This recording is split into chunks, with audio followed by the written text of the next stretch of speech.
Tonight, I'm very pleased to say we have 3 invited speakers, all sitting before me here. And what we're doing actually is we're following on from last week. So last week we had a book launch, Kuladipa's book, Thirsting for More, which is about craving.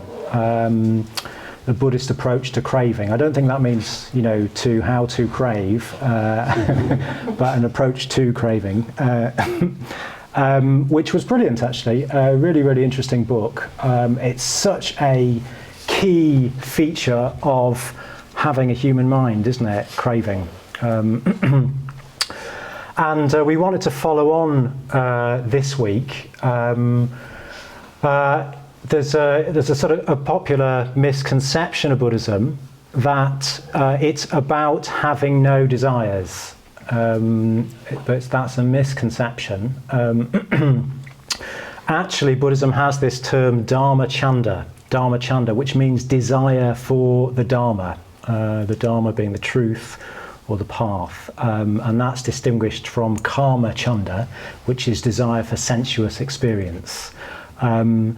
So actually desire is kind of crucial in the spiritual life, but Dharmachanda,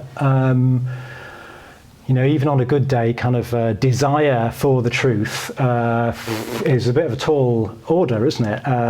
What is the truth? It's quite tangible, isn't it? Desire for cream buns. We can kind of get in contact with that, but desire for the truth could at worst just sort of die in abstraction, which is why instead of talking theoretically, we've got 3 people talking personally about how they have actually done this crucial work of engaging their emotions in the spiritual life.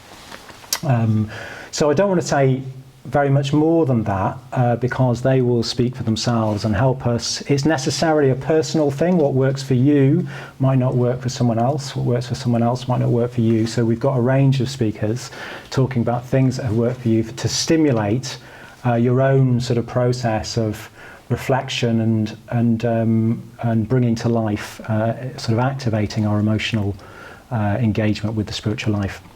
So that's what we're going to be doing, and they've got the tough task of saying all that in 12 minutes each.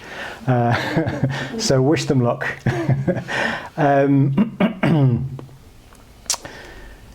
So without further ado, I'd like to invite up, wait for the name, Dharmachanda. So here we go. So yeah, I'm really, really pleased we've got Dharmachanda. He was, when I thought of this topic, he was of course my first choice. Dharmachanda, his name, in case you hadn't caught the translation of the term, means desire for the Dharma. So I'm really, really pleased we've got, come up and sit so we can all look at you as I just give a very brief introduction without taking any more of your time. This is what Dharmachanda looks like. Yeah. On a bad day. Yeah, so lovely to have Dharmachanda. Very, very personable is Dharmachanda. Very, very personable. Very transparent, actually. I've really enjoyed his talks. Very, very open, transparent. And the other thing about Dharmachanda, which you won't, if you've never met him before, you won't immediately know, because it takes time to see this, but he has really changed. He's really changed over time, and one thing that's very apparent about that is the extent to which actually there is emotion involved. It's been a sort of turning of your emotions, hasn't it, more and more into the spiritual life, and a real tangible transformation in his life. So without further ado, I'll hand over. So there's the clock. The clock. Do you want, I'll give you a wave or a shout. So 25 minutes. That's right. Okay. Yeah. Great. Thanks, Anthony. Okay. There's all sorts of talks I could give about my name, or about me, or about my emotional, how I've introduced emotions into my life and all of that, but I've only got 12 minutes, so I'm just going to do a little bit of that. So yeah, I've found that the world continues to pour in, to saturate me with stuff that leaves me feeling empty. And I know why the world's doing that to me, because, you know, people have to make a living, and there's only one system that pays them for their jobs. That system is politics, media, consumerism, all working together, biting each other's tails for their own survival, because they're playing on human failings of desire, or human fault, if you like, which is the desire for pleasure and status. And we all fall for that to a greater or lesser extent. So I know why that happens. And in the process, of course, that destroys the natural systems that we depend on for our continued existence. So that's a bit of a negative background to my talk, because I've also found a magic system for overcoming that, or if you like, trumping that. I can actually find a way around that.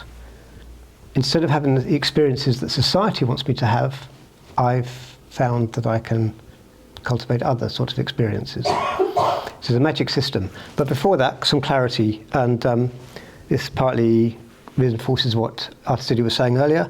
So what is desire? The dictionary has two main definitions for desire. One is to long for, to crave, to want, to wish for, and the other one is sexual appetite and lust. This talk's going to be about the first one of those. Okay, and the Sanskrit for desire is chanda, and there's two types of chanda. Sangharakshita, our founder, says that Buddhism distinguishes between kamachanda, or worldly desire, and dharmachanda, which is spiritual desire. But so the aim, as Akshayadipa said earlier, is not to eliminate desire, but to eliminate craving. Kuladipa talked about this last week in a great talk, which I caught up with this morning, just in time. So what is Dharmachanda? Sangharakshita says it is the desire for higher states of consciousness. That sounds tough. Ratnaguna, who's a writer, says that it's the desire for the Buddha's teaching or the results of practice. And this kind of desire is desirable. In Mind and Harmony, that great book, Subhuti translates Dharmachanda as emotional engagement. But Sangharakshita again says Dharmachanda is stronger than that. It's an urge, a powerful urge. I should check that I'm getting the quote right here. It's a powerful urge towards spiritual experience, or a powerful urge towards the creative processes of the mind. I've got the name, Dharmachanda. How am I going to do this? Because our desire is normally based on limited pleasure, because that's what the worldly systems are sending to us, and it's, easy to receive. So that gets in the way of unlimited pleasure, unlimited happiness, I should say. But given the power of those worldly systems to make finding shallow pleasure easy, which fills our mind with greed and hatred, how do we overcome that? How do you make that shift in desire possible? For our minds to act out of generosity and kindness, to experience more of life, and to experience the wonder and beauty of life. That's what I want to do. So we'll get into the answer shortly, which is to surround yourself with conditions that are conducive, conditionality again, conditions that are conducive to the spiritual life that you long for. And, they're often about taking things away or letting go of things. So for me, that's been making a conscious effort to reduce mainstream TV, news, websites and apps, some social media, and football actually, but anyway, and also people that don't inspire me, people that don't exhibit or exemplify deeper communication. Move away from them. That's what I've done. Move away from working situations which are based on reactivity and hostility. But moving towards more art, more beauty, more nature, more refined things, better music, or different sorts of music, without being subjective, maybe more refined arts. That's what I've been doing, gradually. Yep, I haven't got time to say much about that. And also, Dharma study, retreats, reading, what else is there? Meditation, mustn't forget that one. But most importantly of all, of course, is moving towards people who are discerning, people who see me, people who appreciate the world on a deeper level, people who exhibit and exemplify deeper communication, real communication, the kind of communication that I don't do very well. So the big thing about this secret, this magic, is just spend time with people that inspire me, that inspire you. If you spend your time with superficial stuff around you, with superficiality and with shallowness and with mediocrity, you're going to become those things. I mean, I'm being a bit extreme because, you'll be somewhere along that line, like I am. If you surround yourself with different sorts of qualities, of depth, of empathy, of kindness, of generosity, of less ego, of beauty, not superficial, artificial, surface level beauty, but something a bit more, maybe a bit harder to see, harder to create.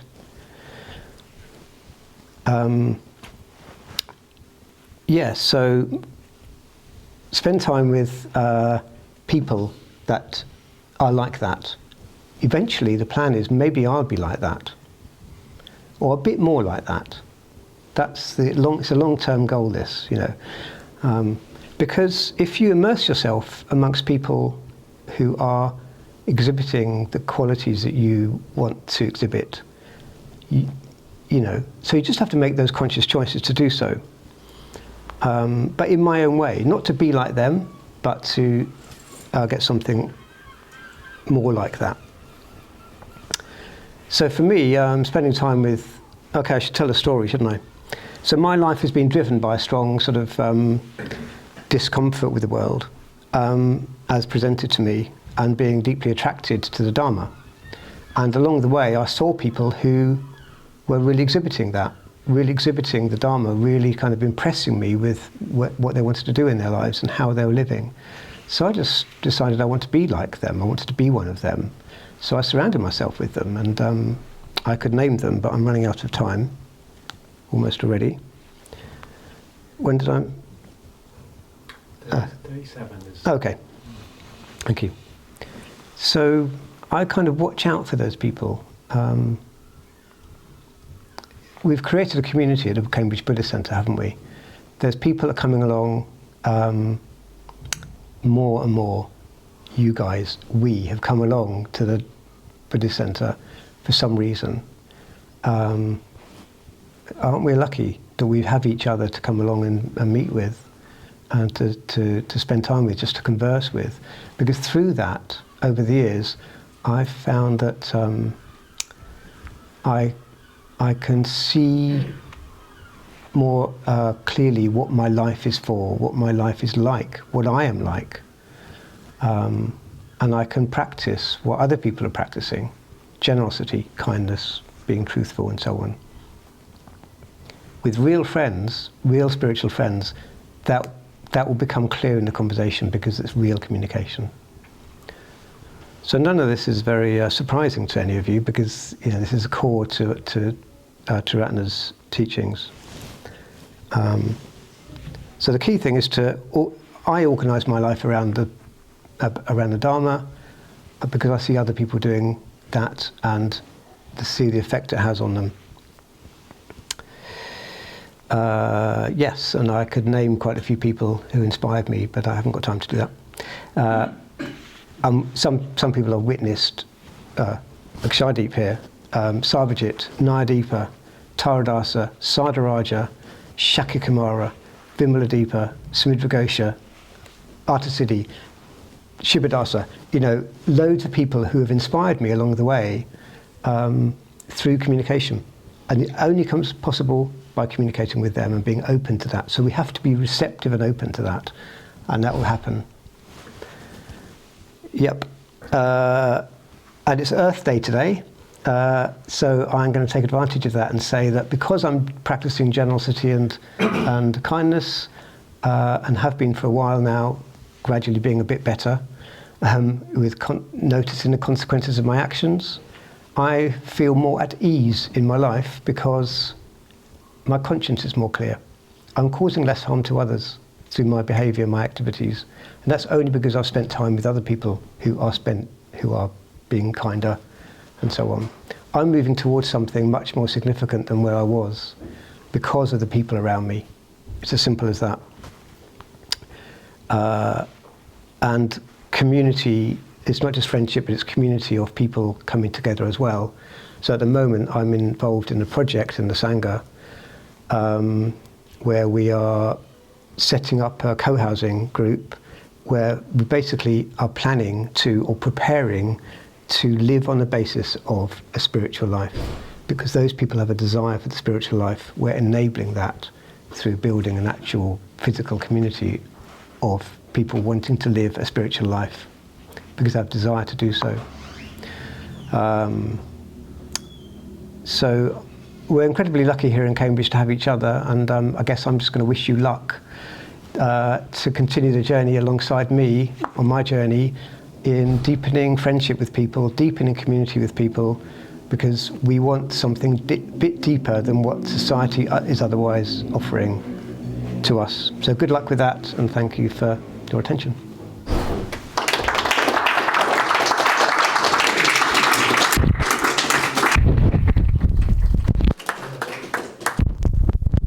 Thanks so much, Dharmachanda. Really definite sense of your emotions being involved in that.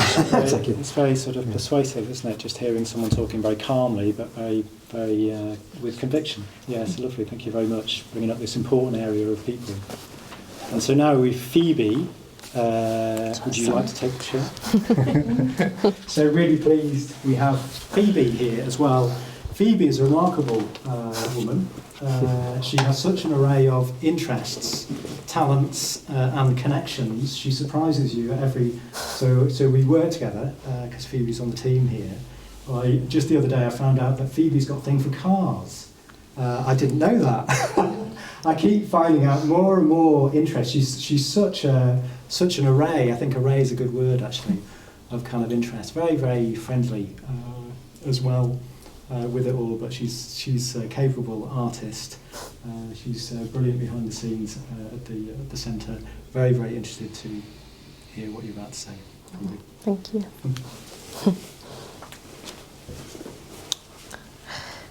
Yeah, so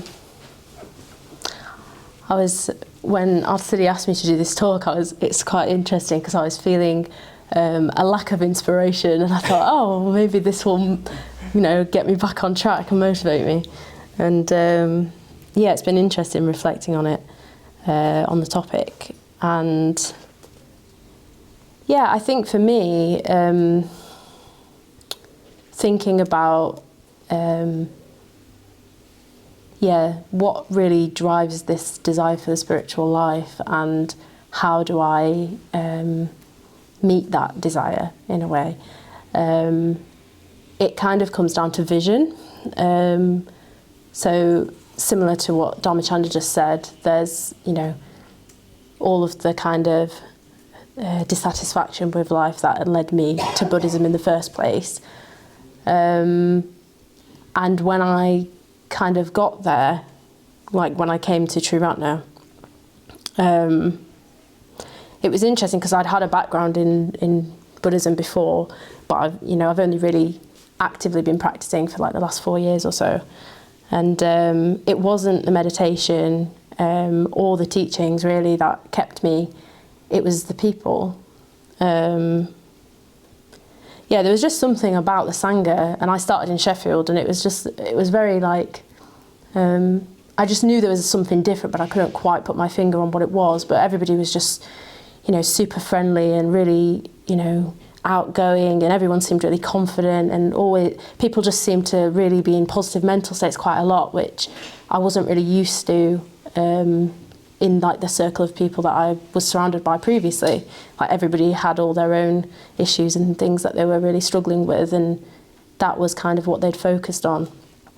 So it was interesting to me, and I think also similar to what you've just said, Dharmachanda, it was almost like I could see this vision of how I could live my life. Like how people were relating to one another, and I wanted to be part of that. So then I started going on retreats and things, and I did some study with an order member called Vajratara on the Vimalakirti Nadesha. And there's a line in there that's, it talks about a Buddha field being a field of living beings. And that really inspired me. A Buddha field is just like a pure land. And so I initially then started to think, oh, this is what Sangha feels like. Or it's like it's getting to that point or something. It's building this pure land. And one way of doing that is through the Sankhara Vastus, which are the 4 means of unification. And so that's kind of the vision that I hold on to, and really drives this. I guess the desire is almost like wanting to try and build this Buddha land, this Buddha field. So they are, the 4 means of unification are generosity, kindly speech, beneficial activity, and exemplification. So then that kind of drove me to then wanting to really put that at the centre of my life, like how could I best work towards that? And for me it was like work, it was team-based right livelihood. So the job that I was in previously, I think it was still right livelihood. I was working in children's residential homes, and it was really rewarding, but it was also really stressful, and I felt drained. I couldn't meditate very often. There was a lot of kind of harsh speech and gossip, and it was really hard to kind of stick to a practice in that environment. So I made the change to start working for the Buddhist Centre, and I started working at the Buddhist Centre in Sheffield, and then that was temporary, and then this job came up, and I thought, oh, okay, like I really want to keep doing this. So I took a big leap and moved to Cambridge. And just, so that one way that I've met this kind of desire for like trying to move towards, I guess, building a bit of a Buddha land, like here and now, is through the work. It's like being kind of spending so much of my time working with people that are all working towards the same vision, and practicing, communication, kind speech and patience, and all of those things, giving my time freely. I mean, I've been on support before, which is like less than minimum wage, but you do it because it's like you're doing it generously, and it's always felt like a vocation, like less like work. And and then there's a quote by Sangharakshita that says, "The Dharma is a teaching that has to be realised in daily life." So I think for me, this is one way that I can do that. I can show up to work and kind of be reminded of, okay, this is what I'm working towards. Like even if it's a bit of a stressful time and I've got like a, really big workload or something one day, I can kind of tap back into, okay, this is the bigger picture. This is why I'm doing it. So it's kind of like wanting to continuously be surrounded by people who are practicing the same thing, because it does make it much easier to kind of be reminded and stay on track. And I guess by like making that part of my work life, we spend so much of our lives at work, so it's kind of a massive chunk of time that we could be really putting these things into practice. And I think it's possible to do that in other work environments, but I definitely found that more of a challenge. And being here, it definitely makes that easier. And I think as well, just going back to the Sankhara Vastus, like when it comes to exemplification, I think that's a big thing. It's almost like wanting to exemplify my going for refuge to people. And so just being here so that when people can come in and I can, see people, like it might just be a brief, like I'll be on my lunch break and I'll walk past and it's the lunchtime meditation. I can have little bits of engagement with people and maybe it just might spark some inspiration in them, just having a little chat. So I hope that through my work and through trying to practice in that way, that it will inspire other people. So that's how I meet it.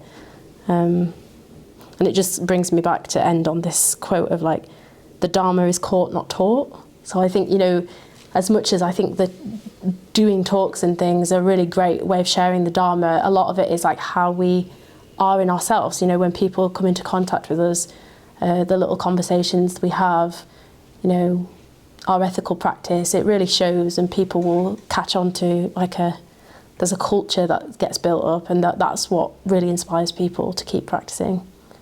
So yeah, that's how I meet my desire for the spiritual life. Yeah.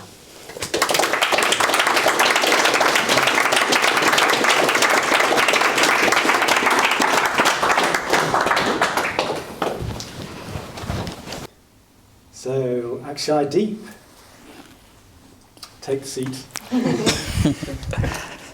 Great. So, I'm really pleased we've got Akshayadipa, who is actually fresh back from India, fresh back from leading his first pilgrimage, as he's just started a pilgrimage business. A bold step, but he was telling me some of the stories actually from that pilgrimage, very, very moving. And I think he's mainly going to talk about pilgrimage actually as a way of cultivating this aspect of Dharmachanda with very fresh examples. So really pleased we've got Akshayadipa. Akshayadipa, his name, Akshaya, means inexhaustible. Deepa, the lamp, inexhaustible lamp. He does have, when he taps into his energy, he's got a tremendous amount of energy. And that's just as well as starting a new business. But he's got a lovely sense actually of customer care. So I've seen that many, many times with Akshay. It's very, very natural to him. In fact, it's sort of what life means to him. It's not just something that he's doing because it's a good idea. He comes to life when he's kind of looking after people. You can just see it, and I'm sure that has been there very present on his pilgrimage business. He's also a lot of fun, and he's a dear friend of mine, a loyal friend. Yeah. So looking forward to what you have to say. Thank you, Arthasiddhi, for a very kind introduction. As I say, I don't have books, so my talk will be based on experience. Dharmachanda and Phoebe already explains about desire and definition, so I won't go into that. Thank you so much, guys, for helping me out. Arthasiddhi has, we always meet, but after last meeting, he nicely asked me, can I talk about, can I share some of my stories from pilgrimage? But this is the theme, the desire for spiritual life. I said, that's interesting. It is definitely has some connection. A lot of connection. I said, I could do that. So desire for spiritual life, what's this for me? I always think about that as well. What do I like most apart from food and sex? That's the strongest desire you can experience, or most of us. What else I like in my life? I said, I do like meeting people from different culture, knowing more about them, and visiting different cultures, or to be more specific, what else I like? I do like traveling. I said, I travel a lot with friends and by myself. I said, why don't I now take people from one culture to another culture? Why don't I take people from their comfort zone and maybe allow them to practice in completely different culture?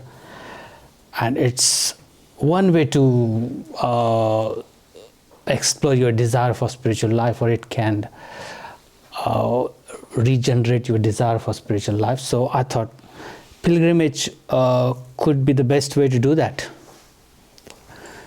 And I thought, why don't I do it? It's such an amazing thing to do. We read about Buddhism, like if in Western, if you're not born in India or not in Asia, you read, you know Buddhism through books, through Buddhist centers, and we can imagine how it could be the life of Buddha at his time, and what kind of emotion he has gone through, or the society he was born. And I said, I want to do that. I want to take people to my own country, and I want to actually show the history of Buddhism, and to take people to the places. And it was amazing. I managed to took, it was in January, I managed to took 25 people from 5 different nationalities to India. At Delhi, they all gathered, and it was just amazing to see them. I thought, gosh, what I'm going to do with them now? Yeah, like they all are here. And it was just, India, like I'll share this story, like India can drive people crazy. Yeah, you can forget about everything, the meditation, and as soon as you are in there, gosh, that's another level of reality.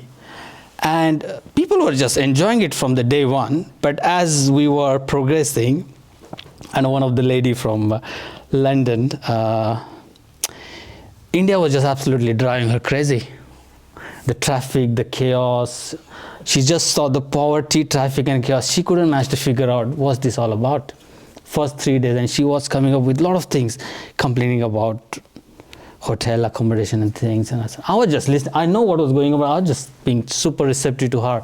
I was listening to her, but something was changing. Day 5, day 6, we went to Kushinagar, where Buddha, we call it Mahaparinirvana, the place where Buddha died. And she absolutely fell in love with that place. She got into tears and said, gosh, wow. And now she was seeing beyond the chaos and poverty and the Indian, whatever she was experiencing. And she was actually, and then we went to our last, I was just sharing her experience. We went to Bodh Gaya, and she was just overwhelmed by seeing the Bodhi temple. She hasn't seen anything before, anything like that before in her life. And she said, this is I need in my life. She said, I'm going to come back to this place. So all the complaints and all her anger and frustration has dissolved at the day 12. And she just gave me a really good hug. She said, thank you so much for doing this. Yeah, I would not have come alone. I said, wow, what such a beautiful thing to say. I said, and that was I find that I felt at that time that was a real success of what I did. And what I've learned from her, as what she was telling me, that basically she was feeling dry in her spiritual life. She wasn't getting anywhere. She gave up with her ordination process, and she wasn't getting motivation. And as soon as she reached to the Bodhi temple, she said, she formed the kula. She emailed everyone, and she said, I want to form the kula, and I want to carry on with moderation. That's one of the biggest success I had from. I was just overwhelmed by her story and how she transformed herself in 12 days. I thought she might just going to leave the half of the pilgrim. Book the ticket. And so that's one of the example of spiritual desire, the desire of spiritual life, that like changing or going out of your comfort zone and trying something new can bring the spiritual desire back, or can encourage you to practice more. My personal experience as well, like I used to, when I came first to UK and I went back to India after 2 years, I just hated my own country.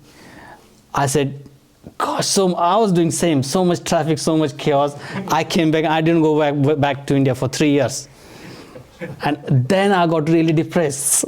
I said, God, what I'm doing? I went back to India. I went to Ajanta Caves. That was 2010. And It was rainy season, the caves, 1,500 years old caves, and I was literally crying. I said, why I was running away? It was so beautiful to connect back to your own culture. And then I stopped complaining. And I fell in love, and I was keep going back. So that spiritual desire came back to me, that the chaos wasn't in India, it was in my mind. And then I just need to find a way to see the good thing. Yeah, in spiritual practice. It's like India checks your patience, it checks your practice, everything, your kindness. One more story I'd like to share. How much time I got? You've actually got 12 minutes. No. Yeah, because Phoebe gave you some. Seriously, 12 minutes. Finish at 10 past. Yeah, I won't take 12 minutes, but let's see how I go again. Yeah, one of the American lady came, and she was so worried before she even booked the pilgrimage. One of her order member wanted to bring her. Okay, she showed the interest. She wasn't booking at all. She thought it was a scam. She wasn't. I said, so she confirmed her interest, but she wasn't sending money. I said, when you'd like to confirm your booking, like paid confirm? She said it's a scam. And I said, take your time, discuss with your friend, and then I just gave her time, and then eventually she transferred money, and then she was asking so much question. Oh, what's gonna happen? Who I'm gonna meet? And she booked the Taj Mahal tour before pilgrimage as well. So she was just worried about India, everything. But as soon as she arrived in India, I was impressed with her. She didn't complain at all. She just fell in love with India day one, and no complaint at all. So it was like, before she was worried, but as soon as she arrived, she was just ready to take it in. Yeah, so I actually got inspired by her. Like some of order members were complaining, but she was new to Buddhism, and so I actually learned from her, like how to adjust yourself in different culture. And we went to Sarnath, and she fell in love with the paintings at the museum. It was painted by Japanese artist, and it was just so beautiful. So yeah, so I think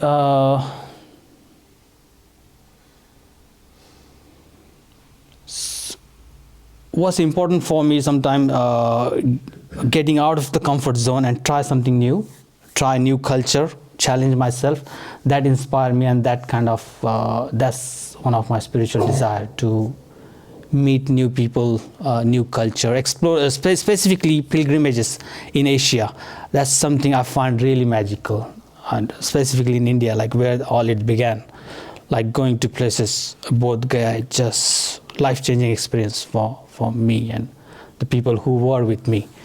Yeah, so I appreciate that Artha Siddhi has given me time to share those experiences. Yeah. I can stop.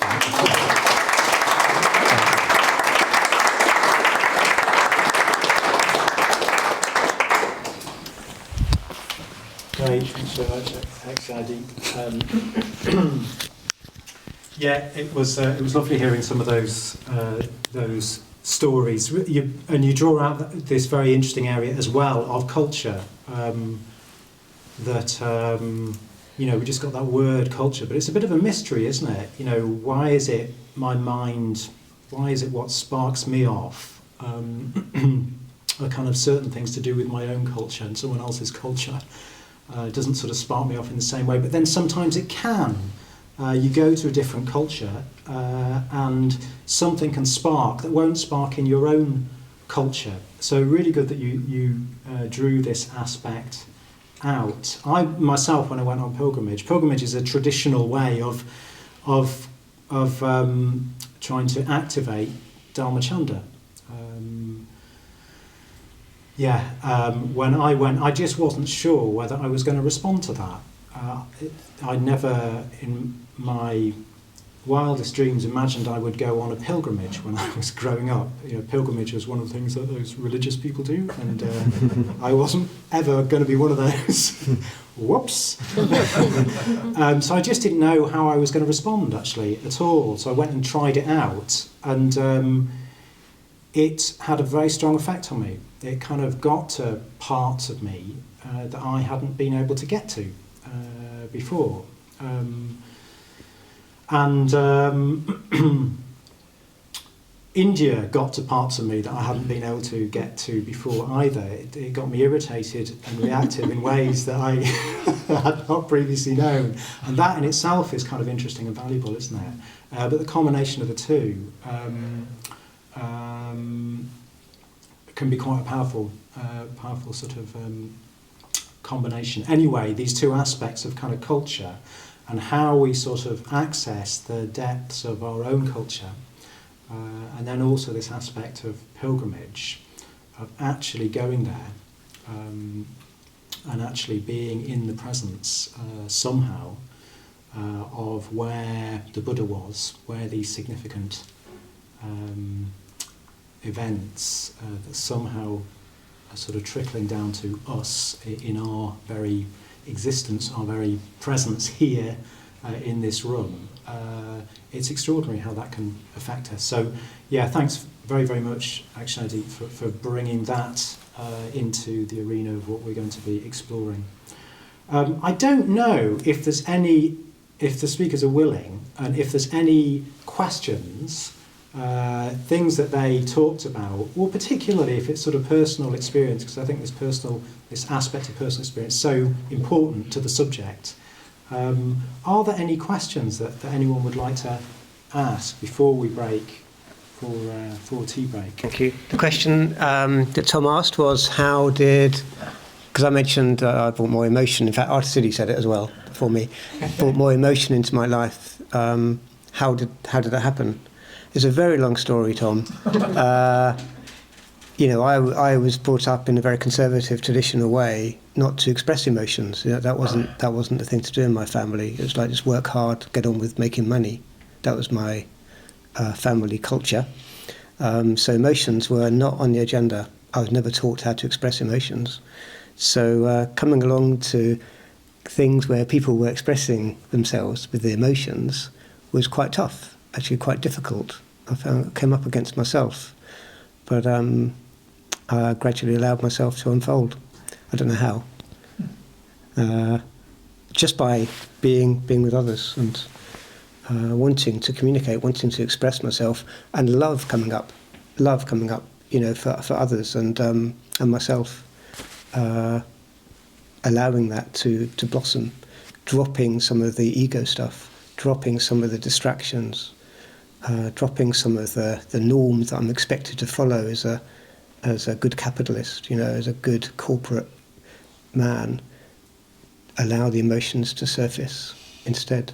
Access to beauty, where emotions are being communicated through art, through paintings, through music and through poetry. Yeah. Thank you. That kind of answer it? Right, thanks, Dharmachanda. Any more questions?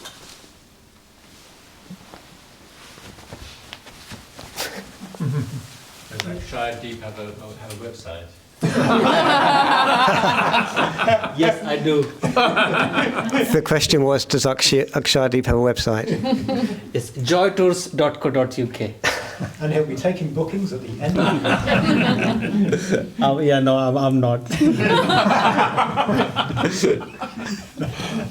But yeah, feel free to meet me after. All three talks,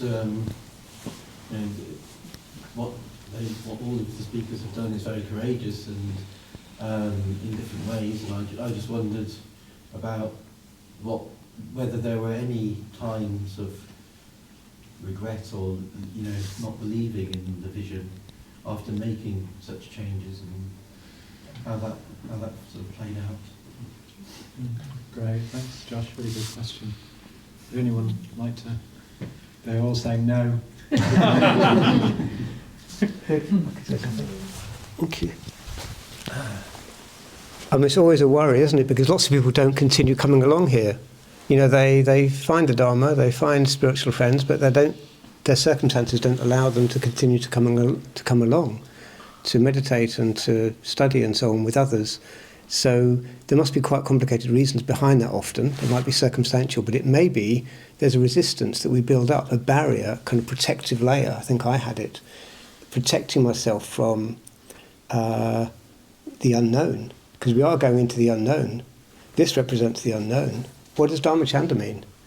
You know, ultimately it's beyond my understanding. So I'm going to have some doubts along the way. But talk about them, talk about the doubts with your spiritual friends. That's the whole point. You express what's going on for you in conversations, and everyone's going through the similar sort of thing, or has been. And so you can kind of unravel it and come to terms with it by conversation, really, so the doubts can dissipate. But of course, in some people's cases, the circumstances, their life circumstances get in the way. Work circumstances, family, and so on. But talking about all of that with your friends, allowing yourself to do that, to open up, is absolute gold dust. It's vital, and unfortunately it took me a long time in my life before I did that. Yeah. Yeah, please, yeah. Yeah, just to briefly add, it's, I guess one of the things I had when I moved here was it wasn't easy to settle in. It was quite different to what it's like in Sheffield, and I was comparing a lot. And there was actually a point last autumn, when I considered moving back to Sheffield, and I thought I'd made a mistake. And actually, for me, one thing that I've learned is to just not rush into things, actually, and to sometimes just sit with it for a while. And also, spoke to a lot of friends, and really took my time. And I realised that actually I was going through some sort of process, like an unfolding, and it wasn't pleasant. It was quite painful, but that didn't mean that I wasn't growing. So I decided to stay, and actually now I feel much more settled and really happy about my decision. And there's just a quote that springs to mind from, I think it's Sangharakshita or Subhuti, it's one of the two, which is faith is innate, doubt is acquired. And there's something for me that just, it's like, when I get those doubts, it's almost like just give it time, and actually like the faith returns, like the kind of knowing that I'm actually on the right tracks. I know that will return, and usually it always does. So whenever I've had like periods of doubt, I just sit it out and talk to people about it, and then usually it just dissipates, and then I feel really good about my decisions again.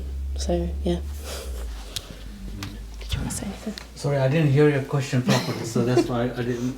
What was your like? My question was just about, because you've done something courageous to make a choice to somehow put the spiritual life at the centre of your life in some way. Was there a period of doubt in that as well, or any?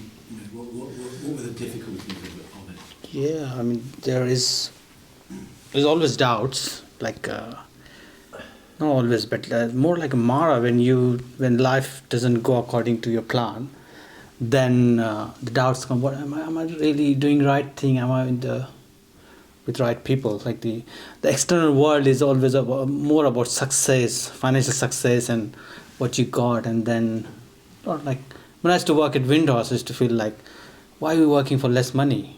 Some of my friends are IT professionals, and I said, what I'm doing here?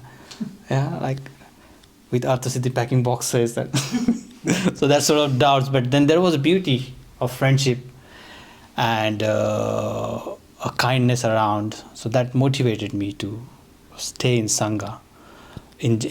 So the Maras are around, but then I try to find a beauty of the spiritual life.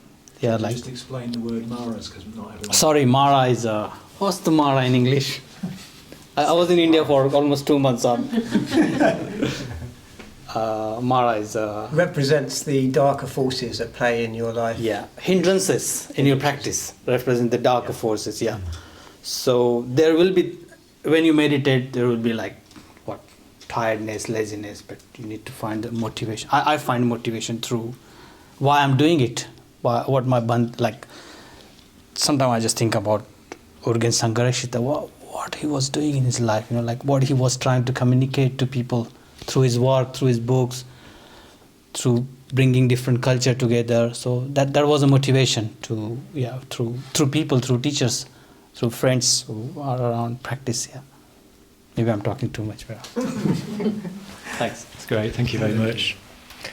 So just lastly, just to say thanks very, very much to all three, actually, just sharing very, very openly and very, very fully. It's been quite moving and inspiring to be on the end of. So thanks all very, very much. Maybe we can just give a last final round of applause to you.